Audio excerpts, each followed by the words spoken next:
noches.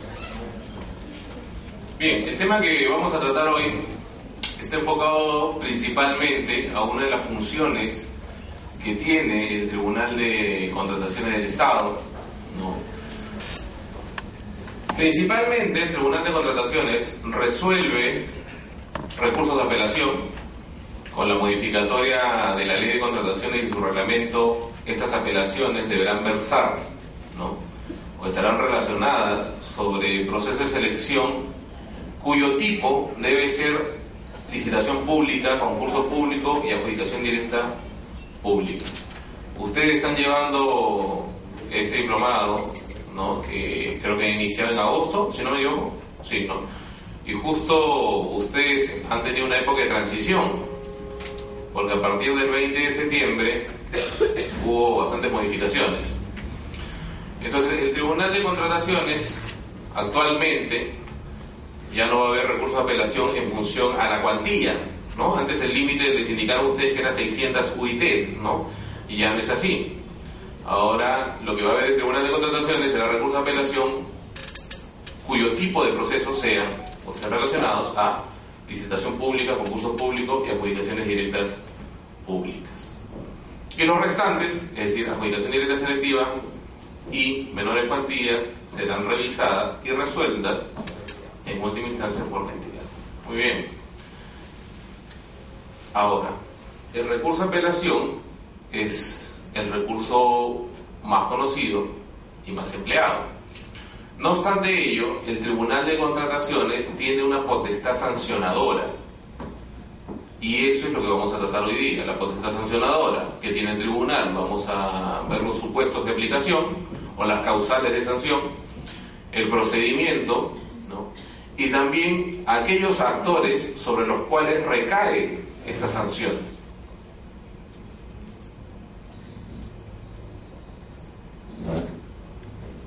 Muy bien. Como dijimos, el órgano competente de imponer sanciones en el ámbito de contratación pública justamente es el Tribunal de Contrataciones.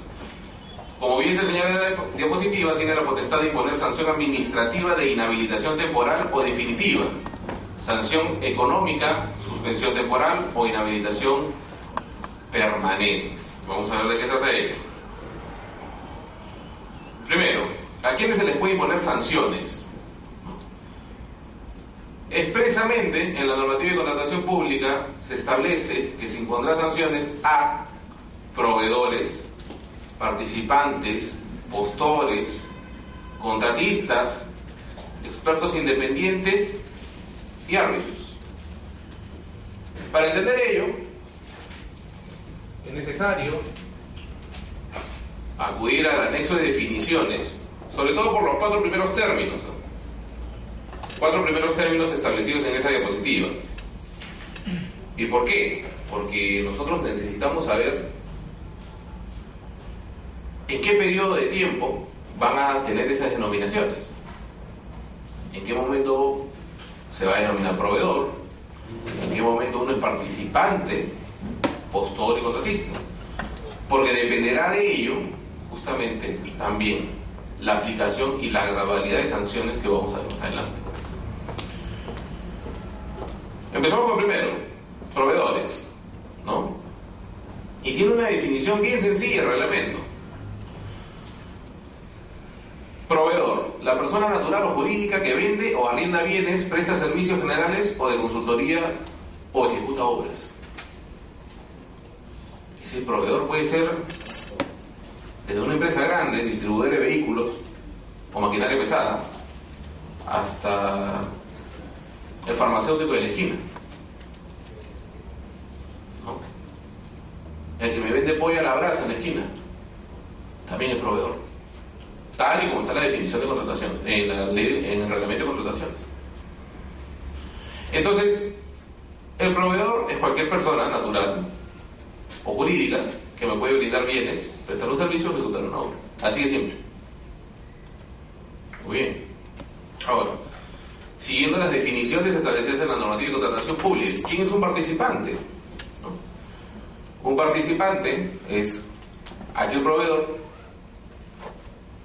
que tiene el interés de participar en un proceso de selección y se registra ante la entidad. Entonces, de ese momento se denomina participante, una vez registrado. Cuando se ha registrado en un determinado proceso de selección, ojo, para participar en un determinado proceso de selección. Bueno, ¿quién es un postor? Y lo relacionamos al anterior. El postor es aquel participante que presenta su propuesta técnica y económica. En el caso de subasta inversa, presentará su sobrehabilitación y su propuesta económica. Pero en líneas generales, el postor es quien presenta su propuesta. Es decir, es el participante que presenta su propuesta. Y por último, el contratista, nuevamente con el anterior, es el postor que fue adjudicado con la buena pro y suscribe el contrato. Así es simple. Entonces, esas definiciones que alguien podría decir que es muy básica, es necesaria saberla justamente para entender primero la normativa de contratación pública, es decir, más que el tema que se va a tratar hoy, para entender la normativa de contratación pública. Si no entendemos esos 4 términos, no vamos a entender la normativa. Bueno, muy bien, entonces, sabiendo a quiénes se le pueden imponer sanciones, en función de los 4 términos, ¿no?, vamos a saber cómo se aplican esas causales y en qué casos no se aplicarían. Bueno, los expertos independientes son aquellos expertos, ¿no?, o técnicos, con conocimiento técnico de un determinado tema, que pueden ser contratados por una entidad. ¿Para qué? Para formar parte del comité especial. Se pueden ser contratados por una entidad para que formen parte. Y estos expertos independientes pertenecerán a otra entidad también. Pueden pertenecer a una entidad pública. Por ejemplo, ¿no?, de repente una entidad X necesita hacer una contratación sobre un determinado tema cuya experiencia o expertise pertenece a otra entidad. Supongamos que no haya ninguna restricción legal y una entidad, supongamos que el Banco de la Nación o FONAFE, ¿no?, se le ocurra comprar los SOAT. El conocimiento técnico, la tecnicidad del SOAT lo dirige el Ministerio de Transportes. Entonces, podría solicitar de repente el apoyo de un funcionario del Ministerio de Transportes para que forme parte del comité especial. Pero ¿quién tendría que autorizar a ese funcionario, en el ejemplo, del Ministerio de Transportes? El titular de la entidad. Entonces, un experto independiente puede pertenecer a una entidad pública o a un privado. Si es una persona natural, como tal, yo la podría contratar para que forme parte del comité especial. Y cuando forme parte del comité especial, tendrá la condición de experto independiente. Experto independiente.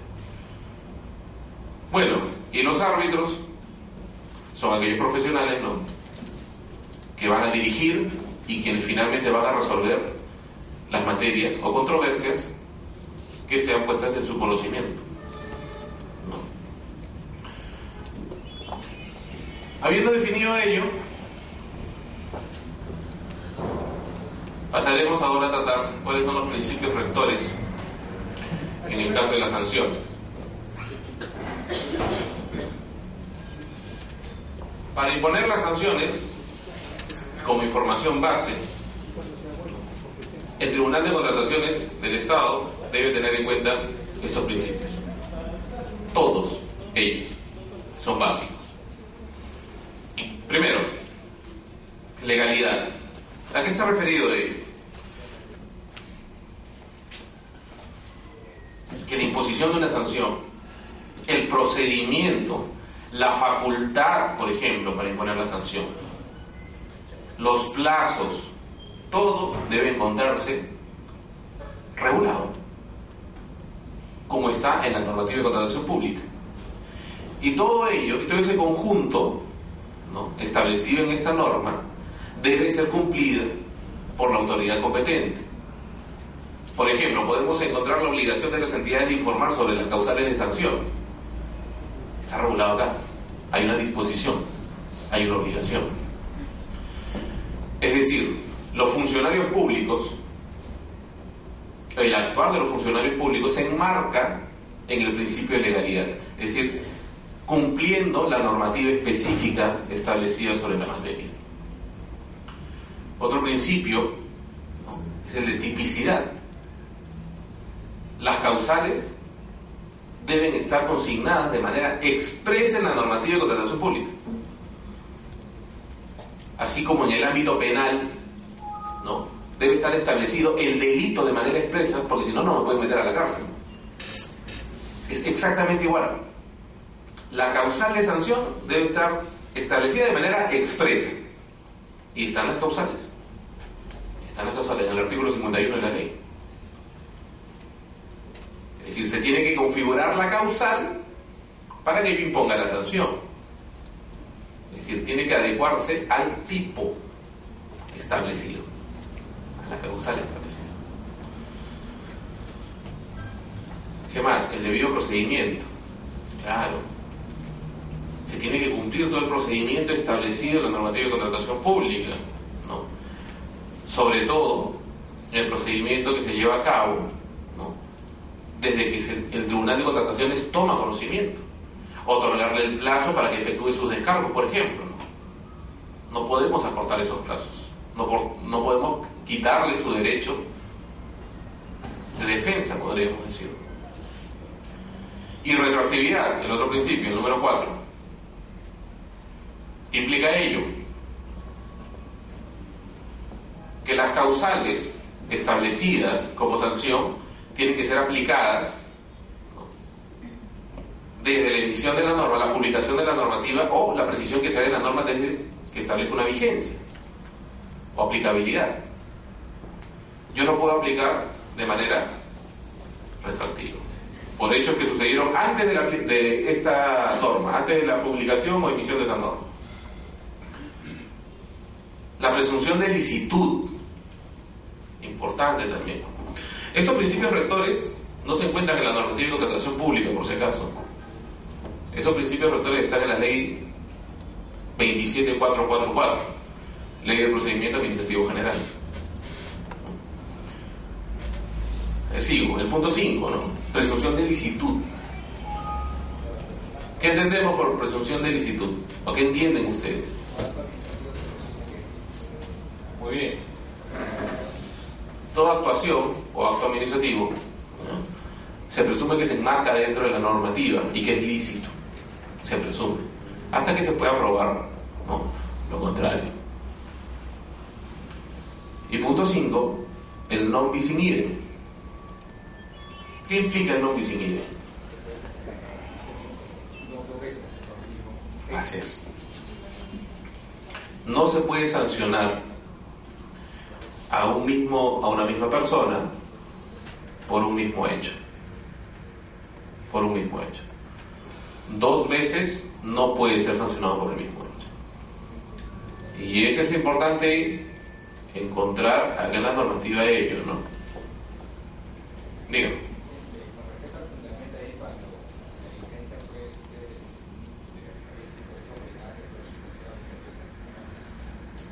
Muy bien, está referido a ello justamente, ¿no?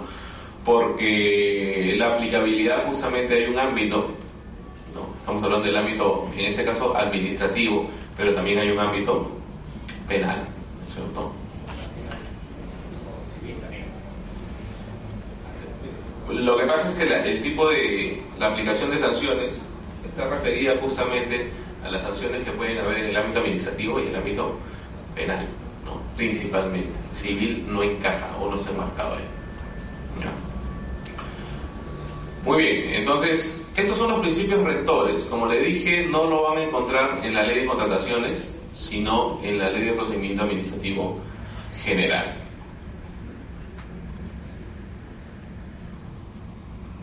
Muy bien, entramos al punto importante entonces. ¿Cuáles son las causales de sanción reguladas en la normativa de contratación pública? Es más, les voy a decir el artículo del C51 de la ley. 51 de la ley. ¿Ya? Infracciones y sanciones administrativas, ¿no? ¿Qué establece ese artículo? El numeral 51.1 establece: se impondrá sanción administrativa a los proveedores, participantes, postores y o contratistas que... Y empieza la lista. Primero, no mantengan su oferta, no suscriban el contrato o acuerdo de convenio marco, o no reciban la orden de compra u orden de servicio injustificadamente. ¿Qué quiere decir que no mantengan su oferta? Por ejemplo, se le adjudica la buena pro, se le otorga la buena pro, se consiente la buena pro, tiene que ir a suscribir el contrato y presenta una carta y dice: ya no puedo suscribir el contrato. No mantiene su oferta. Hasta los procesos convocados hasta el 19 de septiembre, en ese tipo de circunstancias o situaciones, ¿qué se hacía? Se ejecutaba la garantía de seriedad de oferta. Porque la garantía de seriedad de oferta justamente avalaba la propuesta. Bueno, ahorita ya no hay. ¿Qué ejecutas? Nada. Lo único que tienes que hacer, denunciarlo e informar al Tribunal de Contrataciones. Es lo único que queda como entidad, ¿no? Claro que hay su pro y su contra siempre, ¿no? De las normas. Dicen, bueno, sacaron la garantía. Las entidades dicen, uy, desprotegidos nosotros. Los proveedores saltando un pie, ¿no? ¿Por qué? Porque supuestamente la garantía de seriedad de oferta pues encarece la propuesta, ¿no? Aunque hay opiniones divididas, ¿no? Es como lo que pasaba con el IGB. ¿Ustedes se acuerdan que el IGB antes era 19%, ¿no? Dijeron, lo van a bajar a 18%. Y los más crédulos, ¿qué dijeron? Va a bajar el precio de todo entonces, aunque sea un 1%. ¿Verdad? No, no bajó. Siguen cobrando igual. Más bien ese 1%, ¿quién se lo agarra? La misma empresa que te vende. Porque eso ya no lo reporta el Estado, sino para su bolsillo. Ya, ahora, dicen que la garantía de seriedad de oferta encarece la propuesta. Ya, encarece la propuesta. Se eliminó. ¿Qué quiere decir? ¿Que todas las propuestas que le presenten a las entidades van a bajar de precio ahora? Apliquen el mismo criterio del IGB. Es una opinión personal. Es importante. Entonces, en este caso, inclusive yo. Ahora, si me preguntas si estoy a favor o en contra, el comentario que les doy es pegándome a las entidades. Que esté a favor por el tema económico y que haya más movimiento económico y todo lo demás, sí, claro. El que hayan eliminado esa garantía favorece a ellos, principalmente. Mientras más garantías se pidan, más difícil acceder a las pequeñas empresas, ¿no? A los procesos de selección. Bueno, pero retomando el tema. La primera causal de sanción dice, no mantengan su oferta, ya les doy un ejemplo, dice, no suscriban el contrato. Claro, no suscriban el contrato. De repente, el proveedor tiene un plazo, ¿no es cierto? Bueno, que el plazo ya ahora es diferente, ¿no? Hasta los procesos convocados hasta el 19 de septiembre, ¿cómo era? Se otorga la buena pro, se consiente la buena pro, y la entidad tiene, o tenía, bueno, tiene para aquellos procesos convocados hasta el 19 de septiembre, 2 días para notificarlo. Y le otorga un plazo entre 5 a 10 días, dependiendo de lo que esté establecido en las bases. Y le otorgaba ese plazo al ganador, ¿para qué? Para que se acerque con sus documentos a suscribir el contrato. ¿No es cierto? Ok. Con la normativa, a partir del 20 de septiembre, ¿cómo es el procedimiento? Se otorga la buena pro, se consiente la buena pro, y el proveedor tiene ¿cuántos días? 7 días. Sin notificación previa. 7 días para presentar la documentación. Así es. Ya no se notifica. Y luego de ello, tenemos 3 días para suscribir el contrato. ¿Y por qué es así? Ahí sí se debe aplaudir, por ejemplo, esa modificación de la normativa. No sé cuántos de ustedes trabajarán en logística. Por lo menos cuando a mí me tocó trabajar en logística, eso era una pesadilla, suscribir un contrato. ¿Por qué? Para los que no están en logística o por lo menos no han vivido de ello. Cuando se notificaba al postor ganador para que suscriba el contrato, se le otorgaba un plazo máximo, que estaba entre 5 a 10 días, pero uno lo otorgaba. Por ejemplo, yo le daba 8 días y él tenía 8 días para traer la documentación y a su vez suscribir el contrato. Ya, como buen peruano, ¿cuándo presentaban la documentación? El 8º día. ¿Y a qué hora? Muy bien, 5 de la tarde, ¿no? Ya, ¿y legalmente qué tenía que hacer? Bueno, recibo la documentación, ¿no? 5 de la tarde la tengo que revisar y firmar el contrato en ese momento, en media hora. Ya, ¿en qué entidad se cumplía ello? Bueno, te lo traían un viernes todavía a las 5:30 de la tarde. ¿Qué hacía la entidad? Por teléfono, ¿no? Ven el martes, lo suscribimos con fecha anterior, pero ven el martes, ya coordinamos. Porque el fin de semana lo voy a revisar. ¿Y eso pasa? Pueden revisar la opinión número 59 o 60, no me acuerdo bien el número, pero está entre el 50 y 60, que preguntó el Banco de la Nación. Y el Banco de la Nación en esa época le preguntó al legislador, bueno, en este caso al OCE, ¿podemos tener un plazo para presentar documentos y otro plazo para suscribir el contrato? Y dijeron, no. De acuerdo a la normativa de contratación pública, eso no es posible. Bueno, en esa época no. Pero ya ven que ahora ya lo modificaron justamente en ese sentido. Claro, porque era imposible cumplir esos plazos.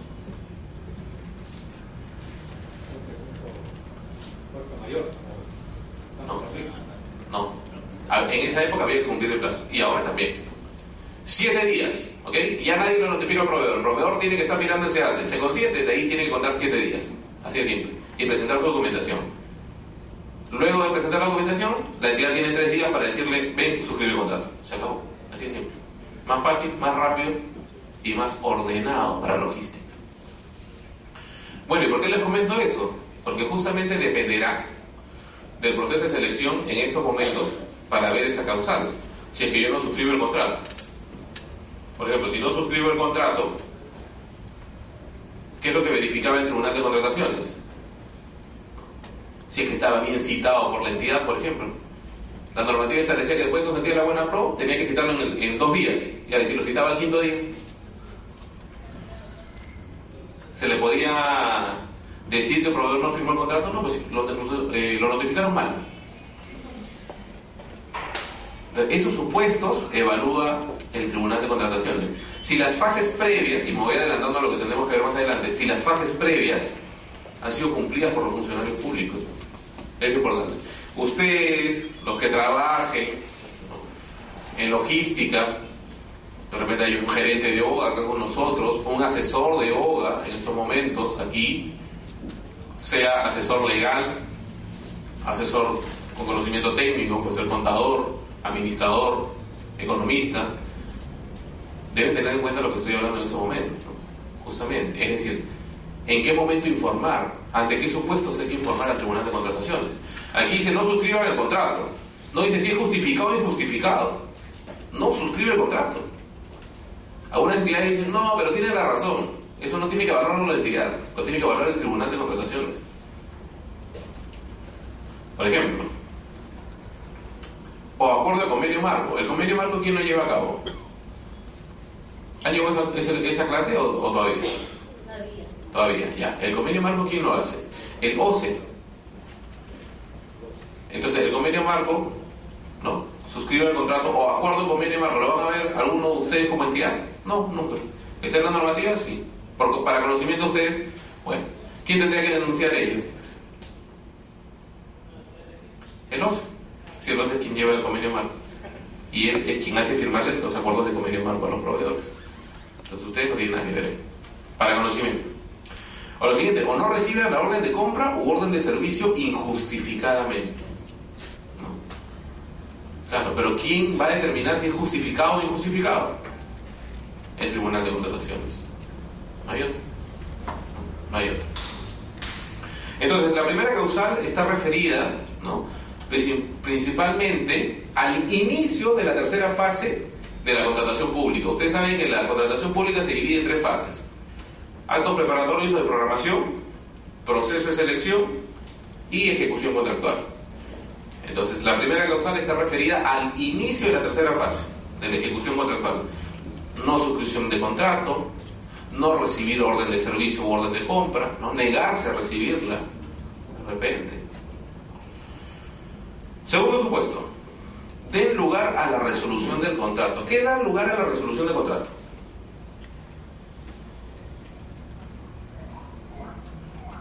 Principalmente el incumplimiento del contrato. Principalmente, no lo único. Principalmente. tengo que entregar,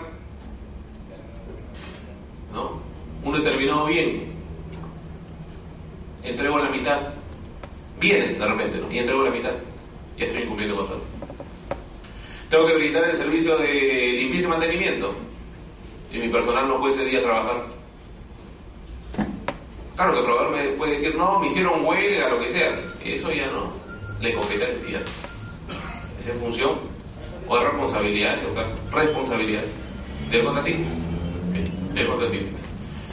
Entonces, cuando hablamos de dar lugar a la resolución del contrato, principalmente hablamos de incumplimiento del contrato. Pero para que se incumple el contrato, ¿ya vieron ejecución contractual o todavía? Paréntesis. ¿Vieron ejecución contractual? Ya vieron ejecución contractual, ¿no es cierto? Ya vieron resolución de contrato, entonces. Entonces, ustedes recordarán que para resolver el contrato yo tengo que seguir un procedimiento. Si yo veo que el proveedor incumple, ¿qué tengo que hacer? Tengo que hacer un requerimiento con una carta notarial y darle como plazo 5 días. Y en el caso de obras le daré de todas maneras, ¿cuánto? 15 días. Muy bien. Y si no cumplen ese plazo, le envío otra cartita, ¿no?, en la cual le digo, ¿sabes qué? Te resuelvo el contrato. Ya, ese procedimiento, ¿no?, 5 días primero, no me cumplen esos 5 días, le resuelvo el contrato.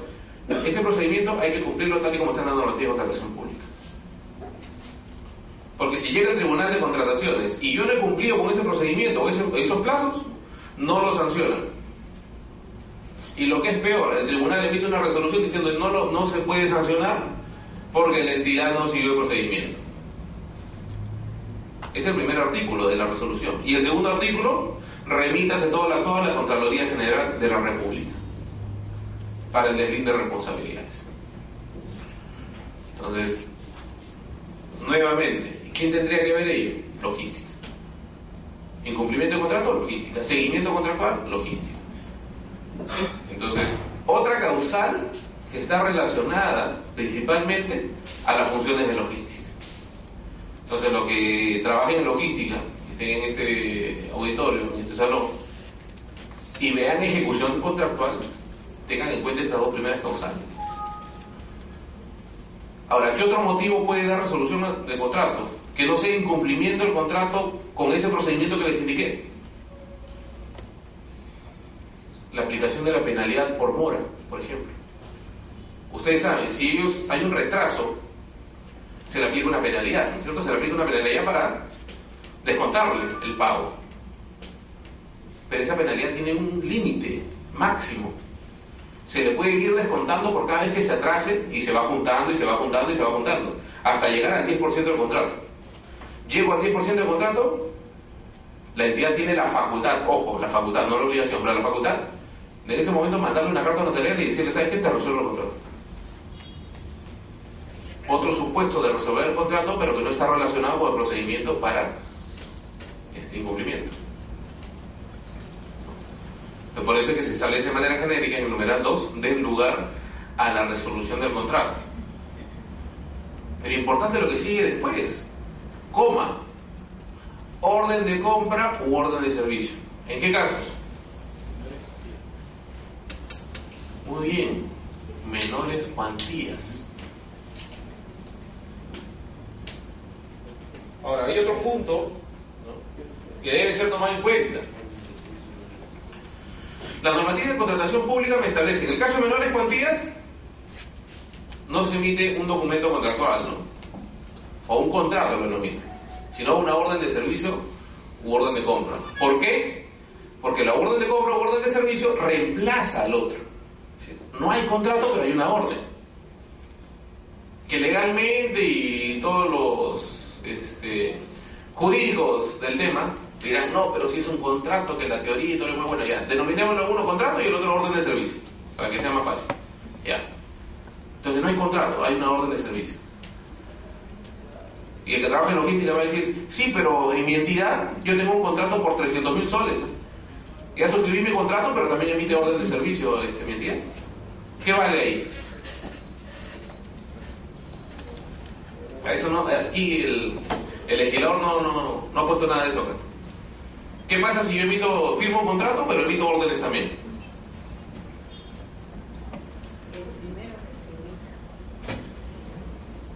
En los casos de menor cuantía, siempre va a primar la orden de servicio o orden de compra. Si es que solo es emitida ella. Pero en los casos de procesos grandes, lo que prima es el contrato. Sí o sí. Y alguien le voy a levantar la mano y me dirá, ¿y entonces para qué emito una orden de servicio o una orden de compra cuando ya tengo un contrato? Por un tema operativo únicamente. Porque nuestro sistema, ¿no?, financiero, ¿cómo se llama? El CIAF, ¿no? Hay que vincularlo, hay que emitir y todo, si no, no pagan. Entonces, todos esos sistemas nos obligan a emitir una orden de servicio o una orden de compra. De todas maneras. Eso genera los sistemas. Entonces, ya saben. Porque eso es importante saber, justamente para determinar en qué momento se va a aplicar esa causal. Dice, den lugar a la resolución del contrato. Claro, el contrato cuando deba suscribirse un contrato. Y la orden de servicio u orden de compra cuando corresponda que se haya emitido ello. Y no haya un contrato macro, un contrato grande, que prime sobre la orden. Importante saber. Es más, porque a veces las órdenes de cuando yo tengo un contrato macro, un contrato grande, yo puedo emitir una orden de servicio o una orden de compra. Y esa orden la puedo emitir inclusive el mismo día que le voy a pagar. Y alguien dirá, ¿pero por qué? Claro, porque lo único que el trámite, cuando yo tengo un contrato grande, yo emito una orden justamente por mero trámite, nada más, para cumplir. Yo lo puedo emitir con la fecha de la factura, inclusive la orden, siempre y cuando tenga un contrato macro. Un contrato macro. Muy bien, ¿alguna consulta hasta ahí sobre esas dos primeras causales? Yo recuerdo en el Tribunal de Contrataciones hay una empresa grande que no iba a suscribir contrato. Le mandó una carta a un ministerio, una carta indicándole, ¿sabes qué? Los productos que yo te había ofrecido no te los voy a poder dar. Así que, piña, no puedo suscribir el contrato. 1 millón de soles era el contrato. Decía, no puedo suscribir el contrato. ¿Qué hizo la entidad? Bueno, yo no me hago problema. Esto está tipificado. Expediente, tribunal, sancionan. Cuando se evalúa en el Tribunal de Contrataciones, cuando hizo los descargos de la empresa indicó que, para precisar, esa empresa vende hasta actualmente, lubricantes para vehículos. E indicó al Tribunal de Contrataciones que no podía suscribir contrato porque sabía que no iba a poder cumplir con el contrato. Y la pregunta es, ¿pero por qué no vas a poder cumplir con el contrato? Dijo, mi casa matriz de Estados Unidos, ¿no?, mi fábrica, ha tenido un atentado.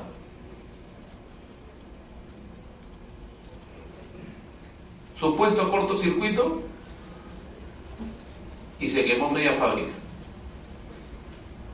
O sea, yo no tengo stock acá, le tengo que pedir a la fábrica, pero la fábrica dice que no va a emitir estos bienes va a producir estos bienes en 3 meses. Y yo, si firmo el contrato, le tengo que entregar los bienes en 15 días. Lo expuso, lo dijo. Bueno, ¿usted qué cree? ¿Lo sancionaron o no lo sancionaron? Sí, lo sancionaron. Él nos hablaba de una matriz, que en realidad era su proveedor. ¿Quién es el responsable en un proceso de selección? ¿El fabricante? ¿La matriz? ¿No? ¿El que suscribe el contrato? ¿O el que ha ganado la buena prueba? Él es el que está obligado. Y normativamente está obligado a suscribir el contrato, inclusive. Entonces le comento ello justamente para que vean que ustedes como entidad, para los que trabajan en la entidad, no son quienes van a evaluar la documentación. Ustedes lo único que verifican es, ¿estaría dentro de esta causal? Sí. Parece que estaría dentro de esta causal, al Tribunal de Contrataciones. Él evaluará si sanciona o no. Es preferible que la remitan al Tribunal de Contrataciones a que no la remitan. Es más, están obligados. Muy bien, tercer punto. Tercera causal. Profesor, disculpe. Con respecto, digamos, a un incumplimiento de contrato, si es que en el contrato se ha señalado que la primera entrega se iniciará a los 20 días de comunicada, digamos, por parte del área usuaria, y no se ha formalizado esta comunicación, sino, digamos, dentro de los 45 días o 60 días, ¿Ya? no se ha formalizado, podría hablarse de un incumplimiento de contrato, no obstante que la oferta ganadora ha sido dentro de los 20 días, pero sí de comunicado. Si esa condición está en tu contrato, esa condición se tiene que cumplir. Es decir, para que yo, por ejemplo, te hable de incumplimiento de contrato, bueno, primero, para que yo te lleve al tribunal por una causal de incumplimiento, yo te tengo que haber resuelto el contrato. Si no te lo he resuelto, no puedo informar al tribunal. Así es simple. Ok. Para que yo hable, dejando eso de lado, por un momento, aclarando ese punto. Si yo voy a hablar de incumplimiento, lo que supuestamente estoy incumpliendo tiene que estar establecido en el contrato. Porque si no, ¿cómo voy a hablar de incumplimiento? Segundo punto. Ahora, tú mencionas que no te ha notificado, qué sé yo. Bueno, pues, si en tu contrato está que tenía que notificarte, nadie te puede decir que estás incumpliendo si nadie te notificó. Ahora, habrá que ver también, porque tiene su discrepancia, ¿no? Dice, no, yo te llamé por teléfono y te avisé. Habrá que ver cómo dice el contrato. De repente el contrato dice, bastará con un correo electrónico. Y es responsabilidad del contratista tenerlo activo. Bueno, y es tu responsabilidad por no leer tu correo, ¿no? Dependerá de cómo esté establecido. Por ejemplo, y es interesante lo que tú mencionas, ¿no? Porque vayamos al caso de obras, por ejemplo.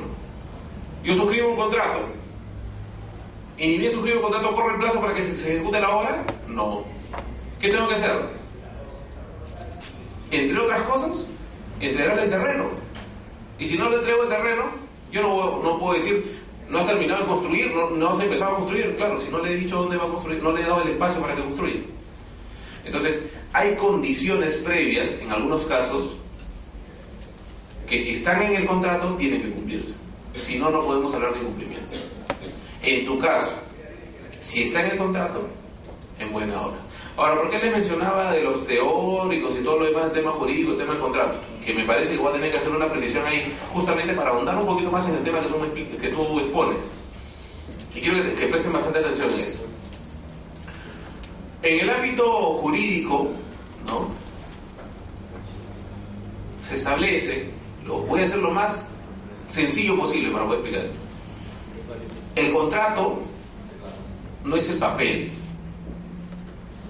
O sea, el contrato no es este documento que yo agarro y firmo al final. Eso no es un contrato. Ese es un documento contractual. ¿Por qué creen que la normativa, y eso ya lo han escuchado seguro al momento de ejecución, de ejecución contractual? Contrato, ¿qué es lo que dijeron en la definición de contrato? ¿Contrato por qué está compuesto? ¿Se acuerdan o no? Dijeron, el contrato está compuesto, acuérdense de eso. El contrato está compuesto por 3 documentos. El documento contractual que lo contiene, es decir, donde dice, el papelito que dice contrato, que ya le estoy diciendo que no es contrato, ese documento contractual, ya, ese es parte del contrato. Es parte del contrato las bases y es parte del contrato la propuesta. Entonces, cuando yo te digo, por ejemplo, tú me dices, no me notificaron, y eso está en el contrato, no necesariamente tiene que estar en el documento contractual. Porque si estaba en las bases, era requisito igual. Si estaba en tu propuesta, era requisito. Claro, salvo que tu propuesta esté vulnerando una disposición de la base. Entonces, ¿me entendieron esa figura? ¿El contrato qué es entonces? El contrato es el vínculo que hay entre dos o más partes. Es el vínculo, las obligaciones que hay entre las dos partes. Y esas obligaciones están enmarcadas dentro de 3 documentos que comprenden el contrato. El documento contractual es el documento donde firman todos y dicen que es el contrato. Bueno, ese es el documento contractual. Las bases y la propuesta económica y técnica. Teniendo en cuenta ello, la condición que tú me mencionas, que te tenía que notificar, puede estar en el documento contractual que te digo, en las bases o en tu propuesta. Basta que estén en alguno de esos documentos y ya es obligatorio. ¿Ah? Muy bien. Y si no está en ninguno de ellos, porque hay alguien me puede decir, ¿no? De repente el que sabe que incumplió. Aquí está mi documento contractual, ¿no? Ya lo firmé en la última hoja, acá está. Pero en este documento no dice que yo tenía que ser notificado. Claro, pero en la base sí dice. Y eso es parte del contrato. Así que estabas obligado igual.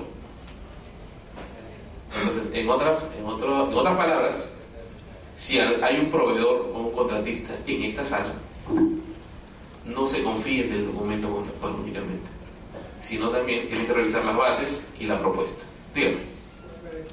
Términos de referencia y la venta, como parte del contrato. Sí, que hubiese. Claro, también, ¿no? Aunque los términos de referencia están dentro de las bases, entonces ya de por sí son obligatorios, ¿no? Y si hay adendas, la adenda, ¿qué es la adenda? Es parte del documento contractual. Entonces también es parte de todo el contrato. Ah, claro, de todas maneras. La ley y el reglamento priman sobre todo. Si hubiese vacíos, claro. Y así está la proforma de contrato establecida en las bases estandarizadas. Justamente la aplicación supletoria de la normativa de contratación pública. Y si hay vacío en la normativa de contratación pública, los principios. Ajá. ¿Qué diferencia entre resolución del contrato y rescisión del contrato?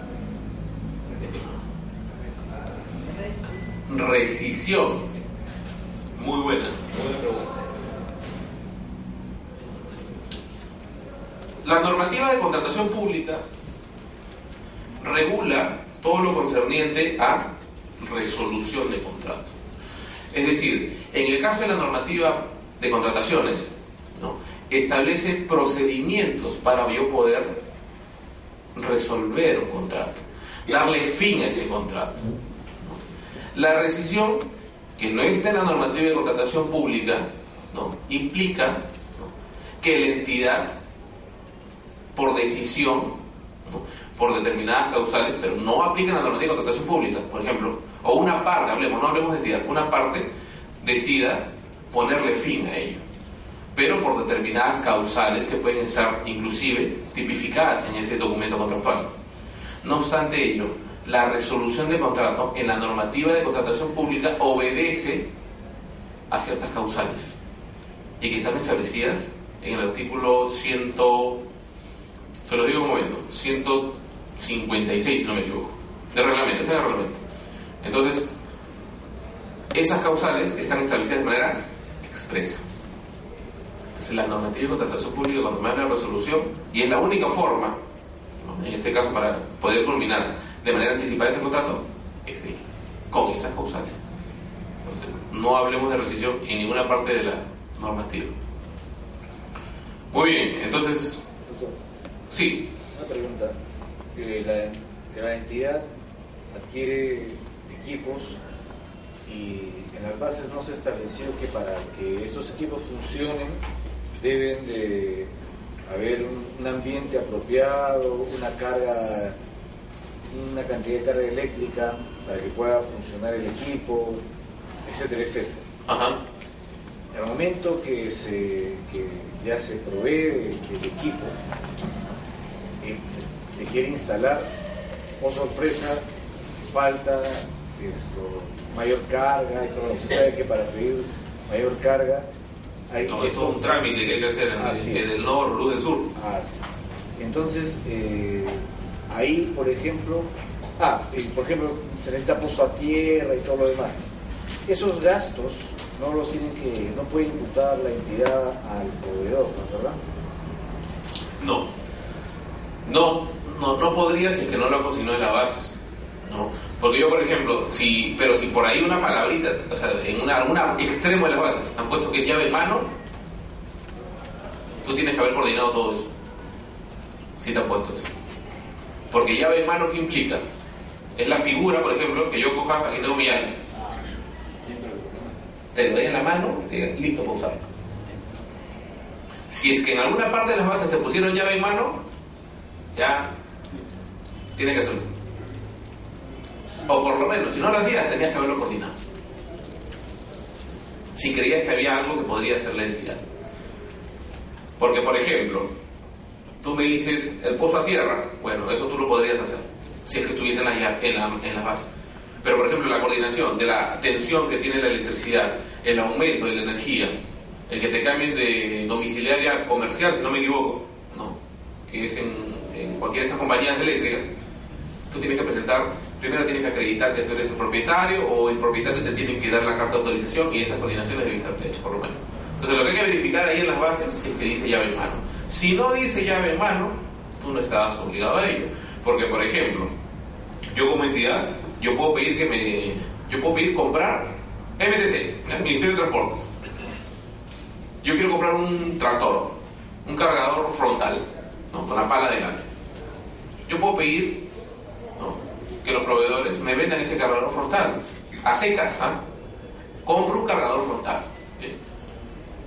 Entonces puede venir un proveedor y me dice, ya, yo te oferto y gana, ¿no?, de un precio más bajo.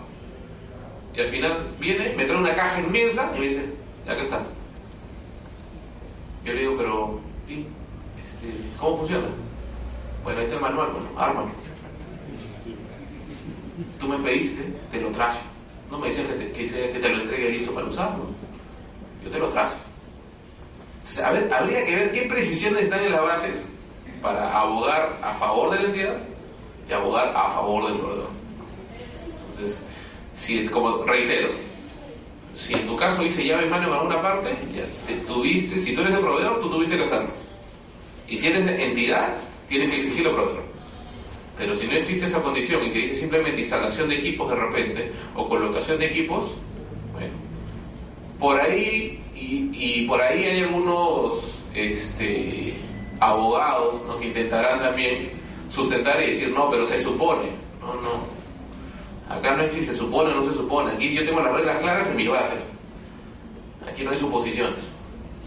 Y ante vacíos, la normativa. Y ante esos vacíos, los principios. ¿No? Pero como te digo, lo primero que tenés que verificar es eso. A ver. Profesor, disculpe. Solamente para adquirir esto. En el caso, digamos, de haberse precisado un término para la ejecución contractual y que la entidad por X motivos no tomó en consideración ese término, podría aplicársele aún cuando ha vencido en exceso el 10% del contrato, cuanto a la demora, ¿podría aplicársele de frente ya a la resolución o tendría que hacer ese procedimiento de la notificación con carta notarial? En el caso de la penalidad por mora, ¿no?, hay un límite máximo que es el 10%, como tú bien señalas. En ese supuesto, la normativa de contratación pública establece de manera expresa, artículo 165 del reglamento, que si es que la entidad observa que se llega a este 10%, podrá, como facultad, podrá resolver el contrato. Y si es que decide resolver el contrato, únicamente le remitirá una carta diciéndole, ¿sabes qué?, te resuelvo el contrato. Ya no hay que seguir el procedimiento de los 5 días y de ahí esperar a que subsane y recién mandar la carta, no. Llega al tope máximo, 10%, si la entidad decide, resuelve el contrato. Pero ojo, es si la entidad decide. Pero la entidad no puede decirme de ahí, no, es que yo decidí continuar con él, pero ahorita le seguí cobrando penalidad y ya llegamos hasta el 30%. No. Si la entidad decide y él se sigue demorando, no le puedo cobrar más penalidad, porque yo lo máximo que le puedo cobrar es hasta el 10%. Entonces ya la entidad determinará. Claro que si tú estás, por ejemplo, el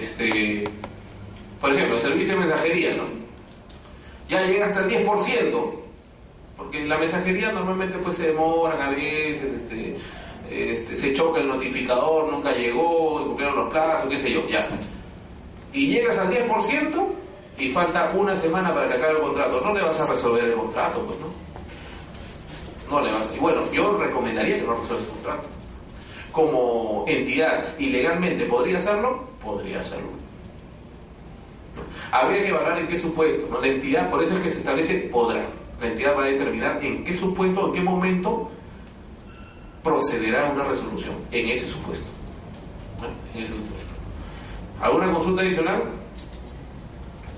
Doctor, imaginemos que estamos dentro de ese supuesto. ¿Cuál de todos? De resolución de contrato. Ya, muy bien. Por si acaso, antes de continuar, paréntesis. La causal de resolución de contrato está en el artículo 168. Continúa, por favor. ¿Qué sucedería si existen razones fundadas para resolver el contrato? ¿Cómo quedaría el servicio y cómo podría ser reemplazado eso de ejecutarse la resolución? Ya. O sea, tienes un servicio o una obra, te refieres. Un servicio, vamos a ponerlo para que sea más sencillo para explicarle a todos. Un servicio. Llego a la penalidad máxima, te refieres, 10%, y la entidad dice, le resuelvo. Ok. Como entidad, justamente para tomar la decisión de resolver, tienes que saber con qué vas a contrarrestar esa falencia, o lo que te va a faltar. Claro, yo no puedo decir de la noche a la mañana, por ejemplo, en el servicio de mensajería, ok, lo resuelvo. ¿Y ahora quién reparte? No necesariamente va a ser inmediato. De repente digo, no, ya llega el límite y tengo la posibilidad, hasta que termine el contrato, tengo la posibilidad de resolverlo.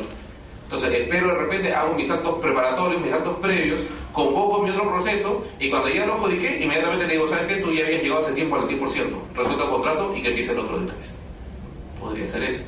O de repente la entidad dice, no, ya es demasiado, este señor incumple, me da lo mismo estar con él o estar sin él, como contrato. Resuelve una contratación directa de repente ahora, mientras se va haciendo los actos preparatorios o de programación, hasta que convoque mi proceso y pueda suscribir el contrato.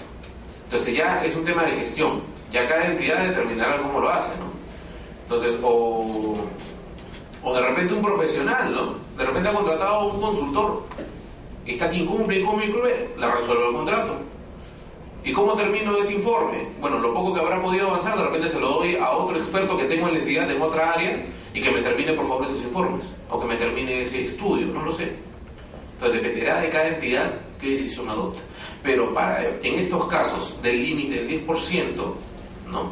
Cada entidad tiene que evaluar si es que lo resuelve o no lo resuelve. Y si es que lo haces ni bien llegas al 10% o te esperas un mes más, mientras vas haciendo tus actuaciones previas para otra contratación. Dependerá de la entidad. Es como una obra, ¿no? Una obra yo también la resuelvo. Y la pregunta es, ahí es más complicado, ¿no? Tengo que hacer un edificio de 15 pisos. Y estoy en el piso 14. Ya, le resuelvo el contrato. Ya, ¿cómo termino el piso 15? Si tengo personal yo y tengo las herramientas, yo como entidad digo, yo mismo lo hago. O de repente alguien puede asumir y puede terminar la obra. No lo sé. Dependerá de la decisión que tome la entidad. Muy bien. ¿Alguna consulta adicional? Sobre incumplimiento, no suscripción de contrato. La OSI entenderá ese sustento. ¿Cuál de todos los que he mencionado? Es el último. Bueno, me imagino que usted no comparte muchas ideas de la OSI, al igual que yo. Bueno, comentario personal. Bueno, pues la OSI, yo considero que si alguien de la OSI me va a revisar mis contratos que yo como jefe logística o como logístico he tramitado, yo pido que, por lo menos, ¿no?, sepa de logística y se sepa al revés del derecho esto, para que me pueda auditar. Por lo menos eso. Eso es lo mínimo que pediría yo, para poder sentarlo y explicarle, ¿no? Decirle, esto se hizo por tal motivo, ¿no? O por ejemplo las auditorías de gestión, ¿no? Caso de la vida real, ¿no? Ya que estás comentando, aprovechando, break de 30 segundos. Cumplimiento del plan operativo. No, creo que sí les comenté en la clase pasada.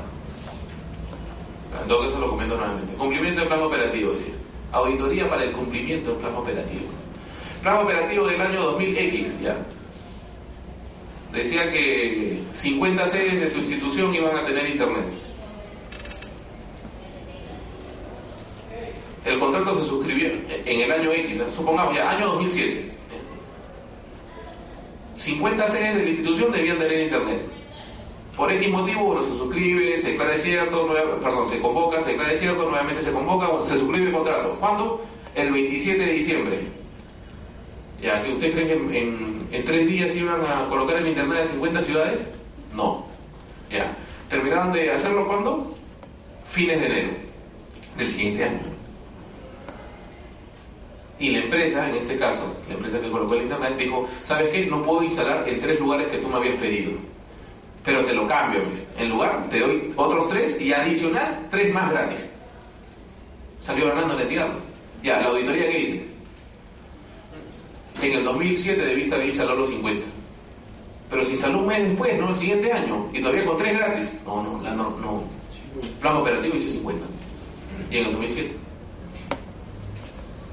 Procedimiento sancionador, de una vez. Que lo investiguen. ¿Qué pasa acá? Es que es lamentable, ¿no?, el tema de la gestión. No sé cuántas personas que están acá, que nos acompañan, tienen cargo, ¿no?, tienen responsabilidades, y tienes un jefe arriba, de repente, que te dice, esto lo quiero hoy día. Ya, de acá a 5 años, ¿cómo le explicas al auditor que tenías un jefe que te estaba presentando para que saques eso? Esos son temas de gestión que no puede ver un auditor, en algunos casos. A mí me gustaría que, por ejemplo, los auditores, antes de auditar, ¿no?, hagan una pasantía en un cargo. Eso sí me gustaría. Por ejemplo, al que me va a auditar a mí, le diría, a ver, siéntate acá, ¿no?, como jefe de logística, 2 meses. Y de ahí yo te audito a ti también. ¿No? Y sobre todo que se siente ahí en noviembre y en diciembre. ¿No? Hay que se siente ahí un auditor, para que me entiendan. Cuando te quedan 20 millones y te dicen, ejecútalo. Ejecuta 20 millones en 2 meses. Entonces hay varias presiones, ¿no? Entonces, ¿a qué voy yo con esto?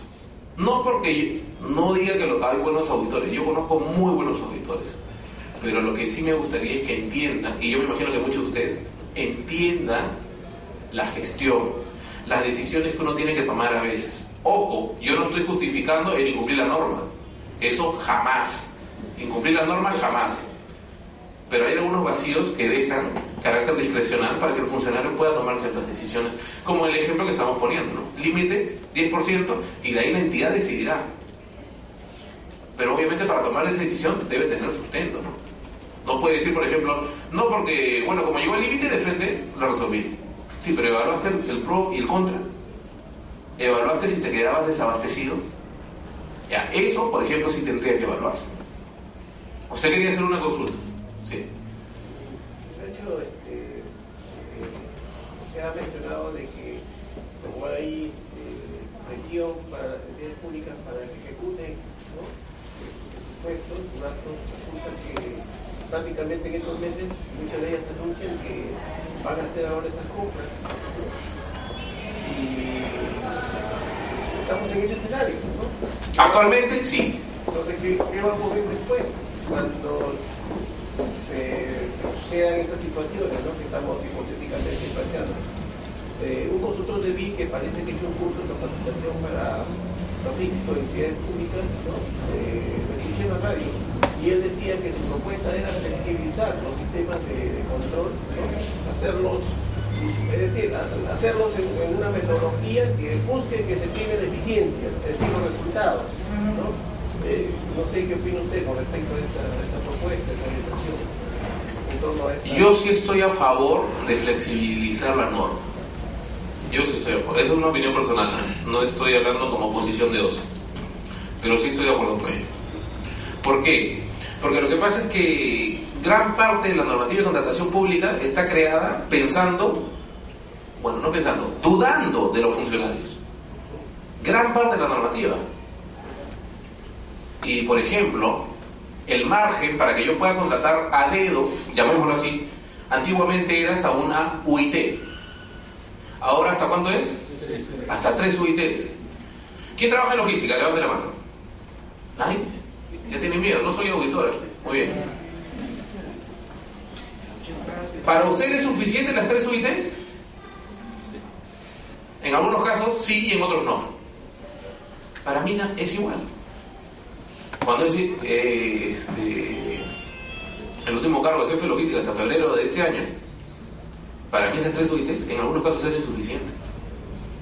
Y claro, si yo voy y de repente voy al OCE, voy a la Contraloría y digo, ¿pueden ampliar ese margen de repente para hacer unas compras más rápidas? ¿Quién vino acá? Satanás. Exorcícenlo de una vez porque está blasfemando contra la normativa de contratación pública. Pero es que yo no lo digo. O sea, si piensan en que alguien va a robar, ya pues van a poner controles, te van a decir que te van a fiscalizar, te van a decir que tienes que mandar un listado todos los meses de tal cosa. Eso pensando que vas a robar, pues. ¿Y por qué no nos preocupamos más bien en formar buenos operadores? En hacer ese tipo de formaciones, en unas escuelas de repente. ¿Por qué no pensamos en eso? O sea, la idea, y con eso cierro para no explayarnos tanto de este tema, porque tiene que ver inclusive con ética, ¿no? También está relacionado a lo que estamos viendo hoy día. O sea, la idea no es acá hacer una norma para contrarrestar los problemas. Debería ser una norma para evitar esos problemas. Si yo busco fiscalizar únicamente, quiere decir de que estoy diciendo en otras palabras, hagan lo que quieran, ¿no? Ya, yo al final fiscalizo, ya, por si acaso. No es así. ¿Por qué no me dan parámetros previos buenos y evito estar haciendo tantas fiscalizaciones después? Es como se ve la normativa, ¿no? Es como se enfoca un problema. Muy bien, después de haber hecho esta catarsis, ¿no?, de contratación pública, continuamos con los siguientes supuestos. Tercer supuesto, de causal de sanción. A ver, dice, por la existencia de vicios ocultos previa sentencia judicial firme o laudo arbitral. Compro un camión, ¿no?, llave en mano, me lo entregan, me dice, súbase por favor, prende el camión, siente el motor, damos unas cuantas vueltas, probamos, es más, me dice, ponga carga en el camión, ponemos carga, perfecto. Las pruebas duran una semana, no hay problema. Semana y media se malogró.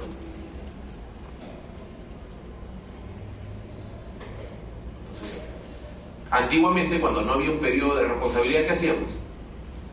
El contratista decía, no, ya me pagaste, ya me diste conformidad, tú habrás hecho algo malo. Pero de repente había algo que el contratista sabía, ¿no?, y que de repente hacía que el bien ya no funcione por más tiempo. Actualmente la normativa de contratación pública establece que la responsabilidad del contratista, ¿por cuánto tiempo es? Por 1 año. Y en el caso de obras, 7 años. 7 años. Pero obviamente siempre y cuando sea imputable al contratista o al ex contratista, ¿no? Cuando ya se pagó el contrato, ya murió, ya no es contratista, al ex contratista. Pero punto importante, ¿quién me tiene que determinar si hay vicio oculto? Un juez o un árbitro. El Tribunal de Contrataciones no va a determinar vicios ocultos. No va a determinar vicios ocultos. Entonces, pero si yo voy a tener que ir, dice, necesito una sentencia judicial, ahí se señala, ¿no? Una sentencia judicial firme, ¿qué tengo que hacer? Primero voy a tener que ir al Poder Judicial, ¿no?, interponer ahí una acción y todo lo demás, ¿no?, hasta que se emita el... ¿Cuánto pasa? 3 meses, ¿no?, normalmente en el Poder Judicial. ¿O cuánto? ¿O lo multiplico por cuánto? Elevelo al cuadrado, de repente me dicen. Ya. Y cuando ya tenga esa sentencia, voy donde el tribunal y le digo, que ahora sí, sanciona. Que si yo puedo denunciar, por ejemplo, un vicio oculto, ¿eh?, se me malogra el camión, yo voy al tribunal y le digo, por favor, está tipificado en la causal número 3. Y el tribunal te va a decir, un momentito, la sentencia. ¿Qué? ¿Te das una vuelta? Cuando esté la sentencia, me avisas para ver si sancionó. Así funciona el tema de vicios ocultos. Siguiente supuesto, contratar con el Estado está impedido. Claro, artículo 10 de la ley, impedimentos para contratar con el Estado. ¿Quién no puede contratar con el Estado? El presidente, los vicepresidentes, los ministros, congresistas, el alcalde, Nadine, sí, también está el supuesto ahí. Como cónyuge, no como presidente. Entonces, ahí están todos los supuestos establecidos de impedimento. Está claro, de manera taxativa. Dice, aquí está la relación de quienes no pueden contratar con el Estado. Están impedidos. Ya, si contratas, hubo un caso ahora último. Salió en este programa no me acuerdo el nombre, Sin Medias Tintas. El hermano del ministro, ¿no? O la hermana, creo, del ministro de... Bueno, un ministro, no me acuerdo. Aparte están filmando. Entonces, no recuerdo. Pero bueno, era un ministro. Estaba su hermano. No, vamos a decir ministro. Había un ministro. Y se descubre que él fue designado ministro y al mes, creo, su hermano o hermana suscribe contrato con el Estado. Impedimento tipificado. ¿Qué es lo que corresponde? Sanción. Que la entidad tiene que informar para la sanción correspondiente. Que no sabía, que me asesoraron mal, bueno, eso ya se dilucidará, se verá, llamémoslo así, en el Tribunal de Contrataciones. El tribunal decidirá, ¿no? El Tribunal de Contrataciones decidirá si es que corresponde la gradualidad y todo eso, ¿no? Claro que en ese caso estaban alegando pues que habían sido mal asesorados, ¿no? Y el abogado asumía la responsabilidad porque él llevó todos los documentos y todo lo demás, ¿no? Bueno, eso se tendrá que volver.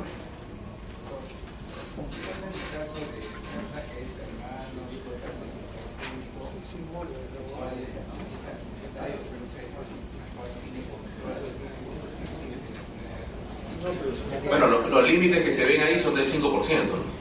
Si es más del 5%, está en la causal. Si es menos del 5%, no tiene poder de decisión, no tiene... Ahí está señalado. De manera expresa en los impedimentos. Tiene que tener acciones más del 5%.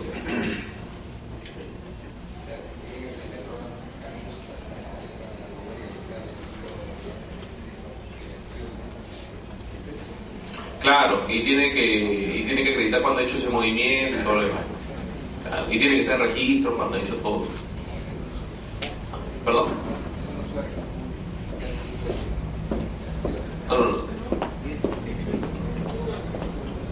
Tiene que informar de todas las modificaciones que haga, tiene que informar de todas las modificaciones que haga.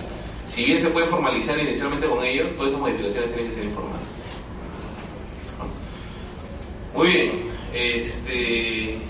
bueno, pues es claro, ¿no? Ustedes vean el artículo 10 de la ley, ahí están los impedimentos.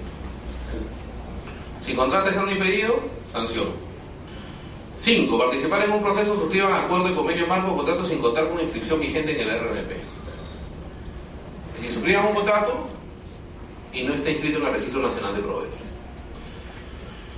Eso es poco probable que suceda ahora. ¿Por qué? Porque al momento de registrar, ¿no?, el contrato, ojo, todas las entidades están obligadas a registrar su contrato en el SEACE, ¿no? Están obligadas.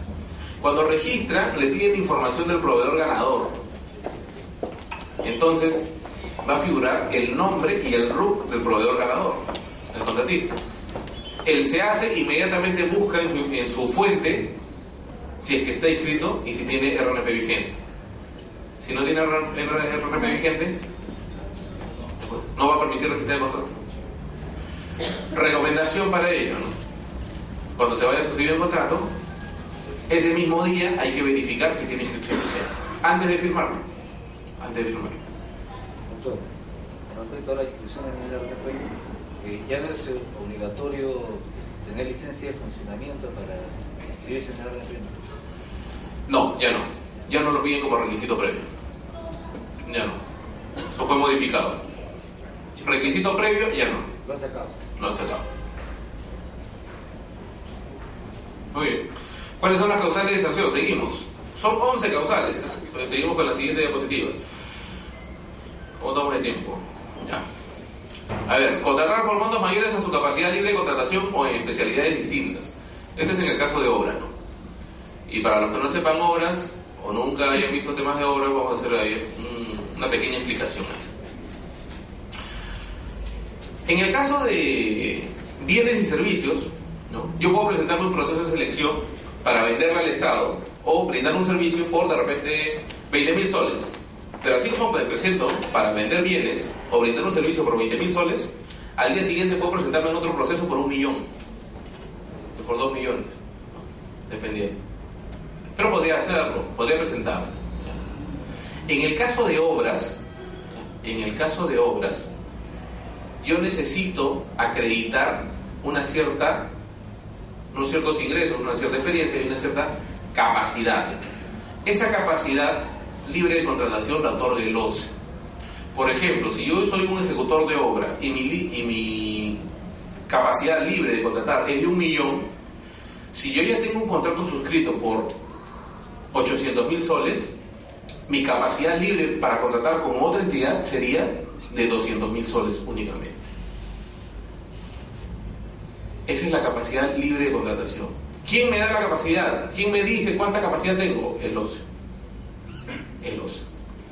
Entonces, habiendo explicado ello, ¿cuál es el supuesto para que te apliquen una sanción? Si es que contratas con una entidad por montos mayores a tu capacidad libre de contratación. Es decir, tienes una capacidad, nuevamente el ejemplo, de 1 millón, ya tienes un contrato por 800.000 soles y justo te sale un contrato por 400.000. Ya, no puedes contratar. Salvo que vayas corriendo a OCE, pidas que por favor te amplíen, indicas que tienes más capital, ¿no? Bueno. Pero si tu capacidad tiene un determinado límite, no puedes excederte a eso. 7. Suscribir contratos pese a haber sido notificados de la suspensión o nulidad del proceso dispuesto por el OCE. Bueno, por ejemplo, ¿no? Hay una investigación y se suspende un proceso y ha sido indicado por el OCE. Y la entidad hace caso omiso a ello y suscribe igual contrato con el contratista, ¿no? O con el postor ganador. ¿En qué caso puede suceder ello? Ha pasado, no quiero decir que en todos los casos sea, pero ha pasado. La entidad está amarrada con el ganador de la buena pro. Alguien denuncia, el OCE se da cuenta y dice que se suspenda porque hay unos vicios en realidad. La entidad dice, no, igual, ven, suscribe el contrato de una vez. Ejecuta y te pago de una vez. Hasta que descubran todo, ya me entregaste los bienes y ya te pagué. Causante sanción. 8. Subcontratar sin autorización o por un porcentaje mayor al permitido. Subcontratar. Las empresas pueden subcontratar, los contratistas pueden subcontratar. Previa autorización de la entidad. Podría ser en el caso de obras, en general. Hasta el 40% como máximo. Por eso se establece subcontratar sin autorización. ¿De quién? De la entidad. La entidad tiene que autorizar. Y dice, o por un porcentaje mayor al permitido. Bueno, ¿quién establece ello? ¿Dónde se establece? En la normativa de contratación pública. El porcentaje máximo de subcontratación, 40%. Sencillo. 9. Prácticas que afecten la libre competencia y ante el supuesto de socios comunes. Libre competencia. Lo que está referido acá es justamente cuando, claro, se ponen de acuerdo algunas empresas, ¿no?, para tumbar a otro, a un tercero de repente. Son 3 las únicas en el mercado. Todos se ponen de acuerdo y dicen, ya, vamos a ver cómo tumbamos esto. Con ciertas medidas, la forma de presentar su propuesta, etcétera, etcétera, etcétera. Punto importante acá. ¿Quién determina si existe este supuesto 9 en total? Indecopi. Entonces, ¿qué va a hacer el Tribunal de Contrataciones? Bueno, le puedes informar de ello, pero el Tribunal va a decir, esperemos a que se pronuncie Indecopi en este caso. Mientras no se pronuncie Indecopi, el Tribunal de Contrataciones no puede establecer si existe acá este tipo de causales.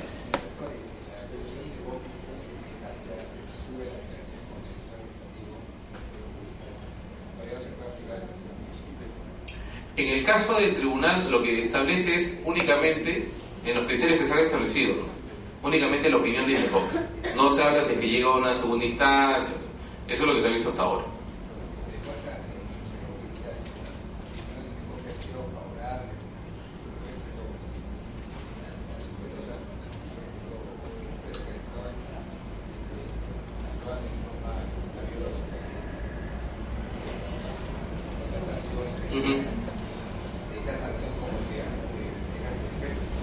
Claro, es decir, no se ha visto hasta ahora ese tipo de supuestos, es decir, se ha visto hasta que lleva Indecopi. No obstante, hay un artículo en el mismo reglamento, ¿no? La misma normativa de contratación pública establece que, por ejemplo, hay un periodo de prescripción, es decir, después de cometer esa causal, cualquiera de estas que estamos hablando, si excede 3 años, ya prescribió. 3 años. Pero hay una suspensión para ese plazo que se está computando. Se suspende, por ejemplo, cuando uno de los casos que están aquí se está ventilando en el Poder Judicial o está pendiente de laudo arbitral. Entonces, como te digo, si bien se ha visto hasta ahora que Indecopi ha resuelto y ahí queda el tema, si llegase a la otra instancia, habría que aplicar ese artículo, ¿no? Que se suspende hasta que emita el pronunciamiento. El Poder Judicial en este caso. Numeral 10, ¿no? Doctor, Sí. por favor, con respecto al anterior, en caso que para ganar puntaje, ahora ya no se puede, según la modificación, ¿no es verdad? La directiva número 16/2012. Claro, me refiero a que, claro, si una empresa está inhabilitada, ¿no? Los socios no pueden formar otra empresa y salir por ahí para postular. Literal K del artículo 10 del reglamento, impedimento. Es decir, socio, representante legal, accionista, que hayan pertenecido a una empresa sancionada, no pueden pertenecer a otra y esa otra participar por lo menos en 1 año después de haber sido sancionada la otra. Literal K del artículo 10 de la ley. Literal K. El último literal. Es lo último que agregaron a partir del 2009. Entonces eso es importante, ¿no? Justamente lo que señala, ¿no? ¿Por qué? ¿Qué es lo que hacían las empresas? Tribunal lo sanciona y que decían, bueno, ya sancionó esa empresa, vamos a crear otra empresa. Y empieza a crear otra empresa y sigue contratando con la misma persona. Es decir, en realidad, ¿quién comete estas causales? La persona. La persona natural es la que lleva a que se cometan estas causales. La persona jurídica no piensa. Es una creación, es algo ficticio, es algo que legalmente podemos reconocer, ¿no? Pero no es un ser pensante. Si hay consorcio, las empresas ya no se suman tampoco los puntajes de uno y otro. De acuerdo a la directiva número 16/2012, ¿no? Se establece que no es tema de hoy, pero vamos a explicarlo. 5 minutos, creo, 3 minutos podemos explicar ello. A ver, antiguamente con la normativa de contratación pública se establecía lo siguiente. Yo me consorciaba, éramos 2, empresa A y empresa B, antiguamente, es decir, hasta antes de esta directiva. Yo me consorciaba, empresa A con la empresa B, y yo tenía porcentaje de repente de obligaciones, ¿no? Yo era el 90% y mi amigo consorciado era el 10%, ¿no? Tenía el 10%. Si yo me presentaba a un proceso de selección, yo podía presentar experiencia por 500.000 soles, él por 200.000 soles, y no importaba nuestro porcentaje, igual se sumaba 500 más 200.000, 700.000 soles. Esa era nuestra experiencia. Pero había otros supuestos en los cuales yo soy la empresa A con la empresa B. Yo, empresa A, soy una empresa que tengo buen tiempo en el mercado, bastante experiencia, y ponía en la proforma, perdón, en el documento, ¿no? La promesa formal de consorcio, yo ponía que tenía 1% de participación y él 99%. Al final yo acreditaba 5 millones, él acreditaba 20 soles. Nuestra experiencia era 5 millones con 20 soles.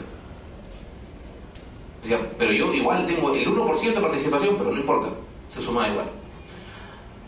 Con la directiva número 16/2012, eso ya se cambió. Si yo tengo un porcentaje de participación, por ejemplo, de 80 y él tiene un porcentaje de participación de 20, nuestras experiencias pesarán como 80 y como 20, es decir, como 8 y como 2. Ese peso va a tener lo que yo acredite. ¿Resulta razonable? Yo estoy de acuerdo con ello, sí. Pues se promedia. ¿Perdón? Se promedia. No, se le da un peso, es decir, si es 80 y 20, por ejemplo, mi experiencia es a 8, como su experiencia es a 2. Es decir, es como que yo diga que va a ser por porcentajes. Ya mi experiencia, si yo tengo de porcentaje de participación 1, mi experiencia será como 1 y su experiencia de él será como 99. Es decir, ¿qué va a pesar más? La experiencia de él, porque él es el que va a hacer más obligaciones. Supongamos ahora que yo me presente consorciado y yo presento un documento de un contrato anterior en el cual yo me presenté en otro proceso de selección también consorciado. Antiguamente, ¿qué decía? Tú me presentas ese contrato, bueno, lo utilizas y tienes esa experiencia.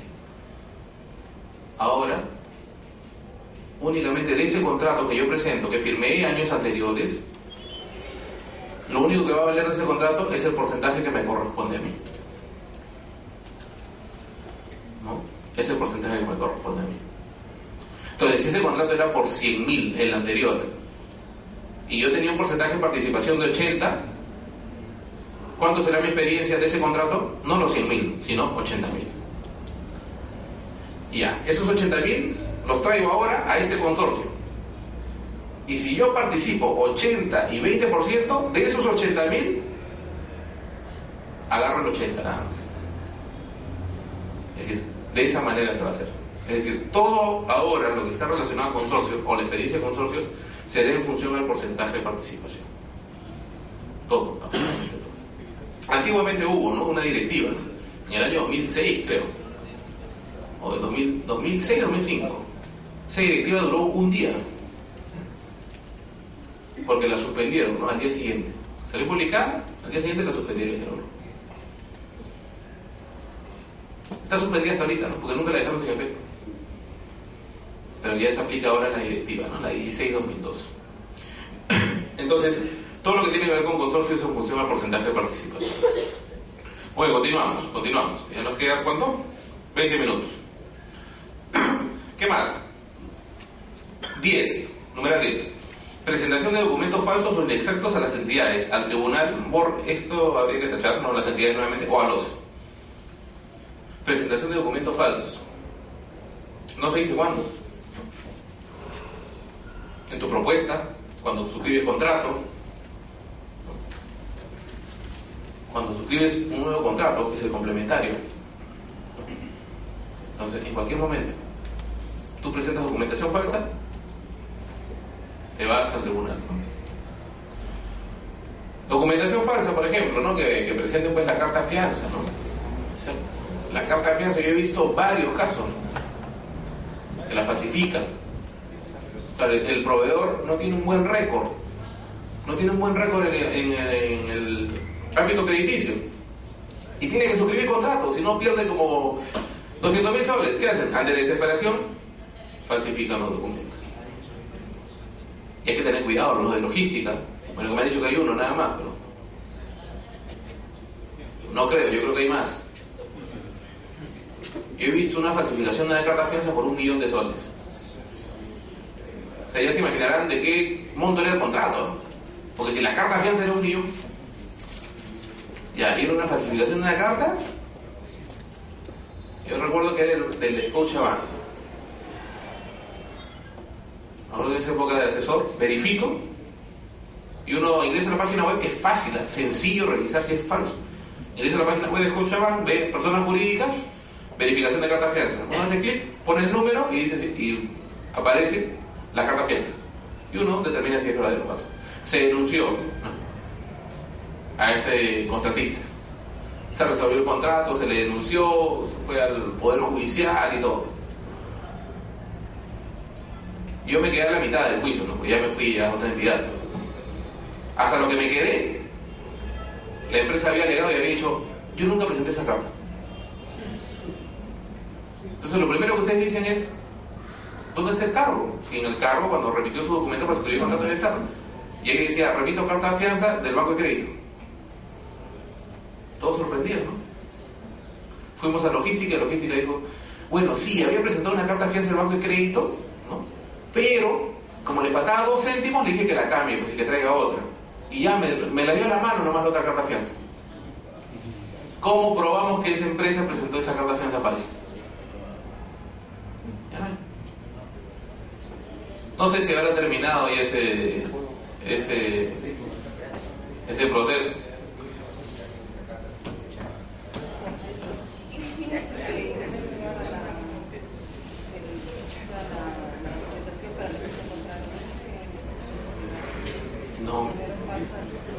No, legal va a brindar la asesoría de los aspectos legales del contrato, ¿no? Si que se acoge a la normativa, pero él no es un fiscalizador.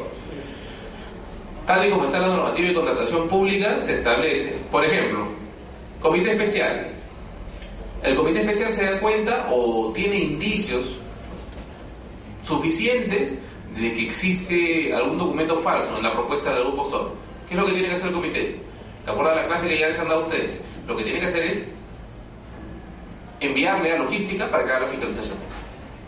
Entonces, tal y como está la normativa de contratación pública, quien tiene que hacer la fiscalización de documentos falsos y todo ello es logística. Entonces, para suscribir el contrato, ¿quién tendría que verificar los documentos? Logística. Logística. Claro, cabe la posibilidad. Con esto no quiero decir de que, no, entonces ahora ninguna asesoría legal va a hacer una fiscalización, ¿no? Lo que yo les comento de la carta fianza falsa, yo trabajaba en jurídica. Entonces, simplemente, ¿no? Ese olfato que te dice, hay algo raro acá en esta carta, ¿no? Ya, yo les digo por qué me di cuenta que era falsa, o por qué pensé que era falsa. Yo miré esa carta fianza, y en esa carta fianza había un error ortográfico. Las cartas fianza son cartas fianza tipo. Simplemente llenan los datos, ¿ya? El error ortográfico, ¿no?, estaba justamente en aquel texto que no se cambia. Y dije, no creo que un banco cometa este horror, no era error, era horror, en una carta fianza. Por eso es que me entró la duda, siendo jurídico. Verifiqué y después me acerqué al banco para preguntar, y era falso. Algo tan sencillo, ¿no? Porque de repente eso, logística creyó, ¿no? Logística creyó.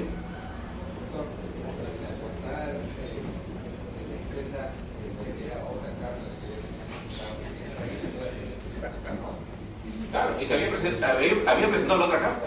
O sea, de manera formal para suscribir el contrato había presentado la carta del banco de crédito. Y después, cuando le dijeron, falta 20 céntimos, ¿no? Porque, ojo, eso también se verifica, ¿no? Si la normativa te pone un determinado límite, hay que cumplirlo, ¿no? Pero falta 20 céntimos. El proveedor puede decir, ya, ¿dónde te lo deposito? ¿Dónde voy? ¿Dónde está tu caja? No, tiene que ser carta fianza. ¿Y la tengo que cambiar? Sí, anda a cambiarlo. Ya, y en este caso, ante desesperación, viene y trajo una carta fianza falsa. Claro, tuvo que haber cambiado el documento y todo lo demás. Claro que esto no debería estar en la afirmación, ¿no? Porque se supone que si tú ya coordinas para que no se te caiga el contrato y todo, le dices, ya ven, trae el documento, subsanamos aquí, modificamos esta hojita, cambiamos que en realidad no es esta carta, sino está presentando la otra carta. Bueno. Es que uno de los problemas que se presentó ahí era lo que les dije inicialmente en la exposición de hoy. El plazo para suscribir el contrato. El proveedor había traído todos los documentos para suscribir el contrato, el día, por ejemplo, 10. Y el operador logístico se demoró hasta el día 14 más o menos y le dijo, bueno, lo vamos a firmar con fecha 10, pero por si acaso cambia tu carta fianza. ¿Cómo la va a cambiar? La carta fianza iba a tener fecha posterior, pues. Por eso que se desesperó. ¿Y qué? A ver, vamos a empeorar la cosa. La fecha de suscripción del contrato era el día 28 de un mes. Y el logístico se dio cuenta el día 2 o 3 del siguiente mes. ¿Qué pasaba? Ya no podían en el banco darle una carta con fecha del mes anterior, porque los bancos cierran el último día de cada mes. Y de ahí ya no pueden modificar todos los números anteriores. Peor. conseguir nunca una carta de fianza con fecha anterior. Muy bien, continuamos porque si no... Es interesante, es muy interesante estos supuestos, son muy interesantes. Muy bien, y el último, impugnación contra los actos y actuaciones establecidas en el artículo 151 del reglamento. Al igual, ¿no?, que el numeral, ¿dónde tenemos ese numeral? En el numeral 4, ¿no?, he vuelto a la diapositiva anterior, ahí habíamos señalado que es causal de sanción cuando trabajo con el Estado estando impedido. ¿Y cuándo está impedido? En los supuestos establecidos en el artículo 10 de la ley. En el siguiente caso, en el numeral 11, dice impugnación contra los actos y actuaciones establecidas en el artículo 151. Bueno, es claro, o sea, los supuestos que están en ese artículo, bueno, si alguien incumple o va en contra de esos supuestos, es pasible de sanción. ¿Qué tiene esos supuestos? Por ejemplo, que impugne las bases o su integración. Supuesto de sanción. Establecido de manera taxativa. A ver, ¿cuáles son las causales de sanción? Cuando se constate, después de otorgar la conformidad, que incumplieron justificadamente las obligaciones de contrato hasta los plazos de responsabilidad establecidos en las bases. Este es un supuesto que le voy a decir, a ver, que fue agregado.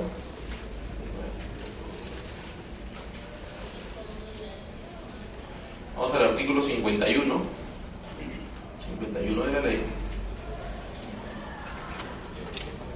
Acá está. Agregaron el literal K y el literal L. Pero el literal K, ¿qué establece? Otra causal. Se constate, después de otorgar la conformidad, que incumplieron injustificadamente, es decir, el contratista, las obligaciones del contrato hasta los plazos de responsabilidad establecidos en las bases. Es un punto importante. Les mencionaba en su momento, ¿no? La responsabilidad del contratista, ¿hasta cuánto es? Hasta un año. Como mínimo, si la entidad establece 2, 3, 4 años, ese plazo será.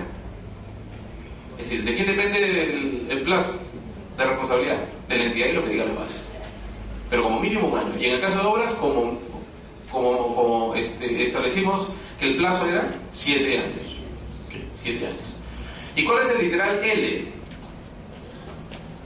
Dice, otras sanciones que se establezcan en el reglamento. Es decir, si me olvidé algo, ya lo diré en el reglamento.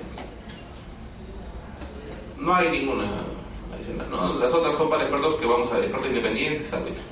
Bueno, ¿cuáles son los tipos de sanciones? Inhabilitaciones, ¿no? Temporal, que será de 6 a 3 años. En el caso de presentación de documentos falsos, no menor de 3 ni mayor de 5, ¿no? Y en el caso del experto independiente, no menor de 6 ni mayor de 12. Inhabilitación definitiva, cuando en un periodo de 4 años el infractor acumule 2 o más sanciones, que en conjunto sumen 36. Es decir, las sanciones que emite el Tribunal de Contrataciones, o que impone el Tribunal de Contrataciones, son inhabilitaciones temporales. Pero, si en un periodo de 4 años excedes, ¿no?, de 36 meses estando inhabilitado, ya tienes una inhabilitación definitiva. Es decir, esa persona natural o jurídica ya no va a poder contratar con el Estado nunca más. Nunca más. ¿Qué otro tipo de sanciones hay? Eso está en el numeral 51.2, por si acaso, el artículo 51 de la ley. Económicas, ¿no? Es decir, leamos la diapositiva. Resultan de la ejecución de las garantías otorgadas la presentación de recursos que son declarados infundados sin precedentes. Claro, uno presenta un recurso de apelación y el tribunal me declara infundado. ¿Qué hace el tribunal? Me ejecuta la garantía. ¿No es cierto? Entonces, eso está tipificado como si fuese una sanción económica. Y bueno, las otras sanciones económicas que se aplican a las entidades que actúan como proveedor y que incurrieron en infracciones sancionables, que también está establecido de manera expresa en la normativa. En realidad, y eso es importante que sepan ustedes, lo importante de la clase de hoy es que ustedes sepan, principalmente, por eso nos hemos detenido casi toda la clase en ello, en las causales de sanción. ¿Sí? Tanto para entidad como para proveedor. Ustedes tienen que saber cuáles son las causales para no incurrir en ellas. Lo demás de la inhabilitación definitiva, temporal, el procedimiento, eso ¿a quién le corresponde? Al tribunal. Yo tengo acá las diapositivas y lo voy a explicar, algunos procedimientos que se establecen, pero en realidad eso ¿quién lo tiene que manejar? El Tribunal de Contratación. Será meramente informativo lo que les voy a decir. Bueno, las sanciones a árbitros, donde dice 52.8, pongan 52 nada más, ¿ya? Cuando no tengo, o cuando copien estas diapositivas. Bueno, ¿cuándo se sanciona a árbitros principalmente? En el caso de arbitraje, bajo la ley de contrataciones, los árbitros están obligados, reitero, obligados a publicar sus laudos. Claro que los árbitros se enojan, ¿no? No, ¿por qué tengo que publicar mi laudo? Porque de ahí todos los proveedores van a saber cómo pienso yo y ya no me van a designar como árbitro. Eso es lo principal que alegan.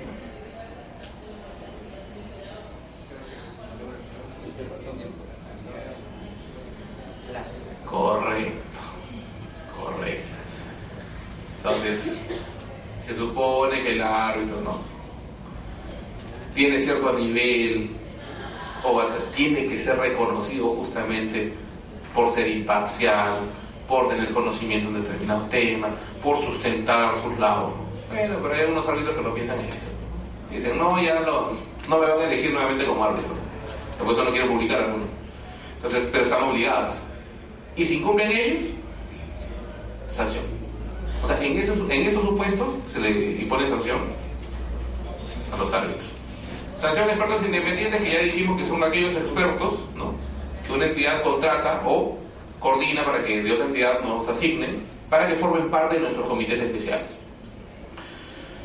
La normativa de contratación pública no ha desarrollado mucho al respecto, ¿no? Dice, expertos que formaron parte de un comité especial. Bueno, ya lo sabemos. La entidad enviará al tribunal un informe en el que indique la responsabilidad en que habría incurrido el experto. Ya, ¿pero qué? Primera diapositiva de la clase de hoy. Los principios. Tipicidad. Entonces, si no está tipificado, ¿cómo yo voy a poner una sanción? Las sanciones no pueden quedar a criterio subjetivo. Entonces, eso es importante. Habría que precisar de repente ahí algunos puntos.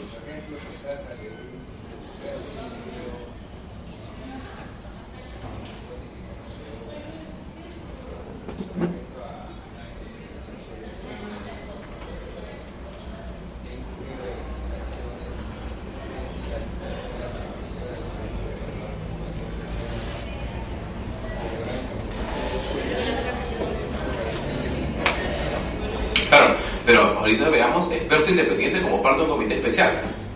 O sea, por ejemplo, como parte de un comité especial, yo no evalúo la construcción de un puente, ¿no? Yo evalúo propuestas.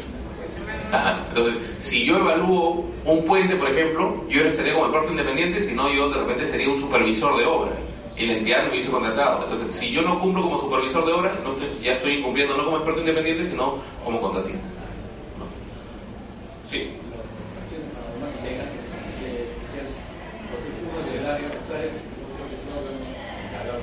A eso que habría que ir,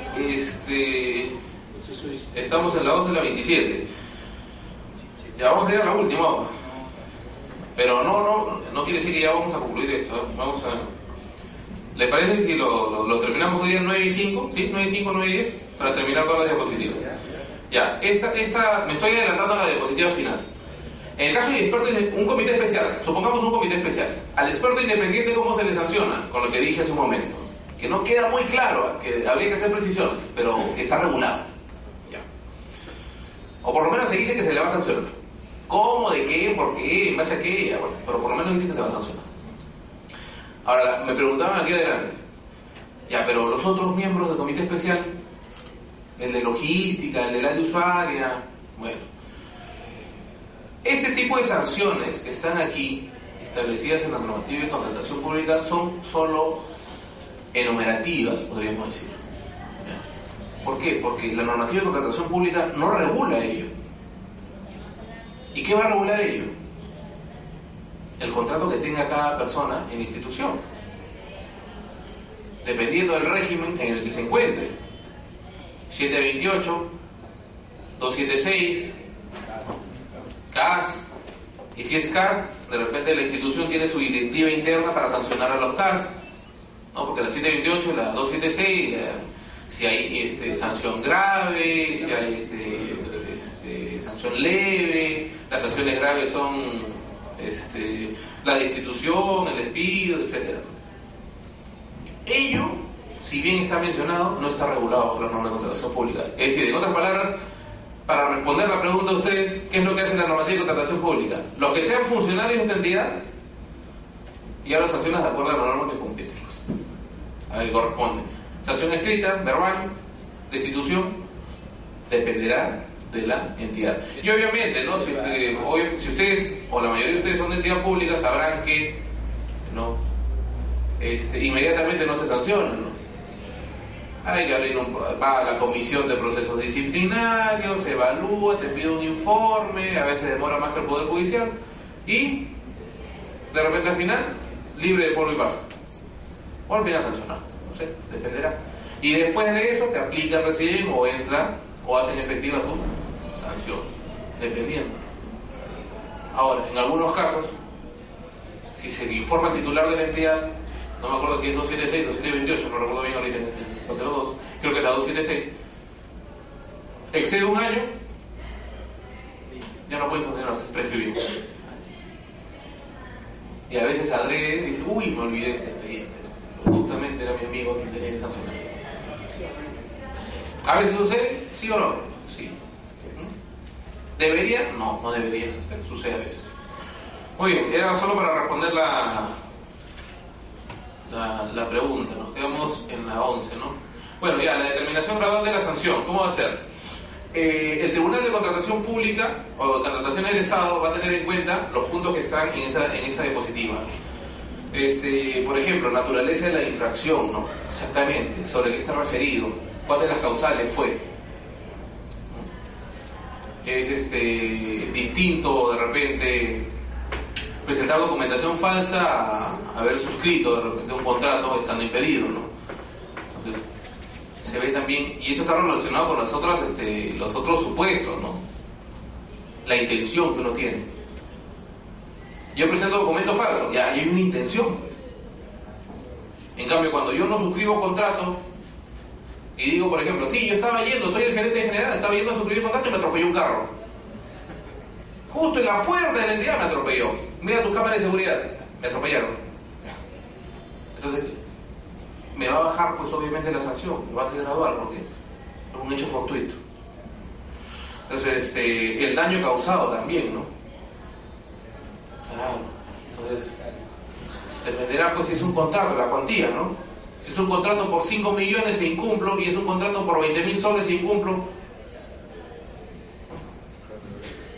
Dependerá de cuál es el daño que le causa a la entidad con mi actuar. Circunstancias, tiempo, lugar y modo, claro, pues, ¿no? ¿En qué circunstancias? De repente es una situación de emergencia, claro, y hay incumplimiento de contrato, ¿pero por qué? Porque le doy latas de atún malogradas, ¿no? Y me lo habían comprado, ¿no? Por exoneración, es decir, a dedo, a mí, justamente por una emergencia. Habría que ver eso. La intencionalidad llamable, la reiterancia, ¿no? La reiterancia. ¿Hace cuánto tiempo de repente atrás ya le pusimos una sanción a la misma empresa, a la misma persona, a la autoridad jurídica? Reconocimiento de la infracción cometida, ¿no? Bueno, que esté en plena audiencia y acepte, ¿no? O por los documentos, diga, sí, yo lo hice, ya, está bien, ¿no? Me equivoqué. Yo recuerdo que hubo una audiencia una vez, un proveedor dijo, yo me equivoqué, pero lo que quiero es que resuelvan de una vez porque me impacienta no saber qué me van a decir. No recuerdo que era un personaje, todo un personaje ese proveedor de la selva, que vendía semáforos. ¿Qué más? Condiciones del infractor. Claro, ¿no? Condiciones del infractor tiene que ver también con sus conocimientos, ¿sabes? Porque supongamos que una municipalidad, ¿no?, contrata a una persona para que corte leña. Y te dirá, ¿quién va a contratar? Pasa. Municipalidades contratan a alguien para que corte leña, ¿no? El que viene, suscribe el contrato y dice, ¿qué RNP? ¿Qué es RNP? De repente que es alguien que no tiene ni siquiera internet, no tiene computadora, no tiene ni siquiera televisor. Y le dice a la entidad, ¿qué es RNP? No, ya, sancionado, ¿no? El tribunal le dice, vamos a sancionarlo. Contrataste sin tener RNP. De repente es una persona que no tiene ni siquiera ir al colegio, de repente. Entonces, eso también se evalúa, la condición. Claro, que es distinto a que alguien lo contrate como asesor legal, ¿no? Y diga, uy, no sabía que había esa norma. ¿No? Se me pasó esa norma. Si eres abogado, ese es imperdonable, ¿no? Claro, pero hay algunos, más aún si estás sobre tu especialidad, porque tú puedes ser abogado, ¿no? Y eso, por ejemplo, yo soy especialista en contrataciones. Claro, y a mí puede venir alguien y decirme, mire, ¿sabe que tengo mi primo que es que es taxista, bueno, atropelló a alguien, pero eso alguien justo cambió a verde, yo quisiera saber si se configura en el tipo penal, si lo van a meter a la cárcel finalmente al chofer? Bueno, eso yo no te puedo explicar, porque no es mi rama. Yo te podría decir de manera genérica y tendría que analizar la norma, pero el tema de contrataciones es distinto. Entonces habría que valorar también, ¿no?, la especialidad en el caso de los abogados o ingenieros o economistas o contadores, etcétera, etcétera.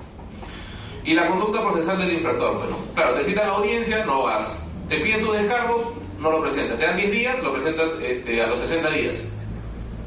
Y ahí solito estás cavando tu tumba. Solito. A ver, ¿qué más? Se podrá disminuir, ojo, la gradualidad, pero en virtud, ¿qué es la gradualidad? Hay un supuesto de sanción, ¿no? Y establece que será de 6 meses a 12 meses. Y ahí alguien dice, ya, me voy a portar bien, le voy a decir que yo tuve la culpa, me voy a golpear el pecho frente al tribunal para que sea menos de 6 meses. Eso jamás va a suceder. O sea, la gradualidad va a ser en función justamente al plazo que se establezca como la inhabilitación. Si es de 6 a 8 meses y te portas recontra bien, 6 meses. No va a ser menos de eso. Ojo, el segundo punto es importante para los que sean proveedores, si es que ahí nos acompañan, ¿no?, amigos proveedores. Cuando se cometa más de una infracción en un proceso de ejecución de un contrato, se impondrá la sanción más grave. La sanción más grave. Importante en el caso del consorcio, durante el proceso de selección, lo importante, la parte izquierda, durante el proceso de selección, si se comete alguna causal, ¿no?, de sanción, o se incurre en alguna causal, se puede determinar, y si se puede determinar quién lo hizo de los consorciados, solo a él se le sancionará. Pero una vez suscrito el contrato, los dos son responsables.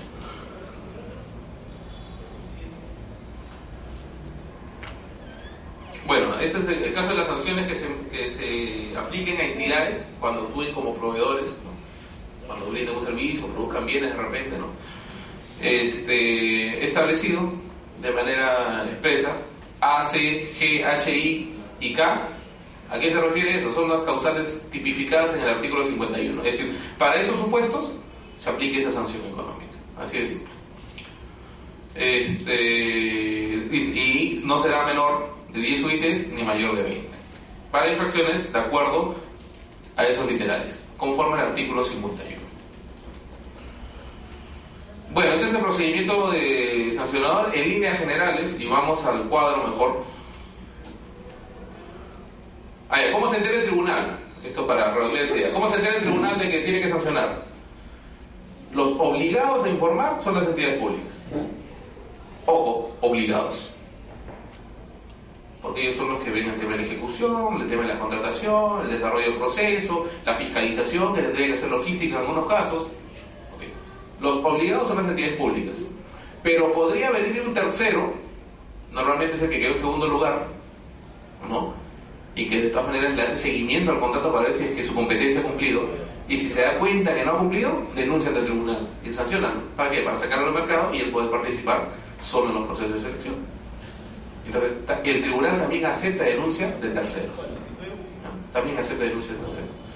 Bueno, vamos al procedimiento. Es el trámite en general. Ven en la parte izquierda superior, ¿no?, una vez que se presenta la solicitud, es decir, la entidad o puede ser un tercero, ¿no?, o el mismo tribunal está resolviendo un recurso de apelación y se da cuenta que hay un documento falso. Cuando resuelve dice, bueno, fundado o infundado, pero respecto al documento falso dice, apertúrese expediente sancionador. Bueno, la solicitud, si es observado, 2 días para subsanar, ¿no? La entidad remite la documentación completa, de 2 a 10 días, la entidad, es decir, le pedimos todos los antecedentes a la entidad de corresponder, es decir, si denuncia un tercero, obviamente a la entidad le pedimos. Si me envía la información a la entidad, se supone que me va a enviar el expediente completo. Bueno, se inicia, se le da 10 días para los descargos, en la parte superior derecha, ¿no? 10 días para los descargos, y se remite a sala. Ahí hay flechas hacia la izquierda, dice información adicional. Bueno, dependerá si es necesaria mayor información adicional, si es que vamos a convocar audiencia pública. Bueno, en todo caso, si se da cualquiera de los dos, información adicional o audiencia pública, se amplía el plazo para resolver. Si no, inmediatamente se resuelve. ¿Se sanciona o no se sanciona? Si se sanciona, y con esto concluyo, si se sanciona, se tiene que notificar al proveedor, participante, contratista, quien sea. Se le notifica la resolución que impone la sanción. Esa resolución aplicará o entrará en vigencia al 6º día de notificado. ¿Y cuál es la razón de que entre el 6º día recién? Que una vez notificado, ¿no?, el sancionado tiene 5 días para solicitar que nuevamente se revise esa resolución y presenta un recurso. Ese recurso es denominado recurso de reconsideración. Para ese recurso de reconsideración, el tribunal tendrá 15 días para resolver. Y el sancionado, para que pueda aceptar el tribunal ese recurso, tiene que pagar una UIT como tasa. ¿Sí? Sí, solo una instancia. De ahí todo. Si quiere cuestionar la resolución, tendrá que irse ya por el juicio. Así es. Muy bien, señores. Terminamos ahí. Las diapositivas están copiadas acá en la laptop, ¿no? En la página. Voy a pedir que las copien en la página para que las puedan ver también. ¿Ok? Eso sería todo. Gracias por su atención.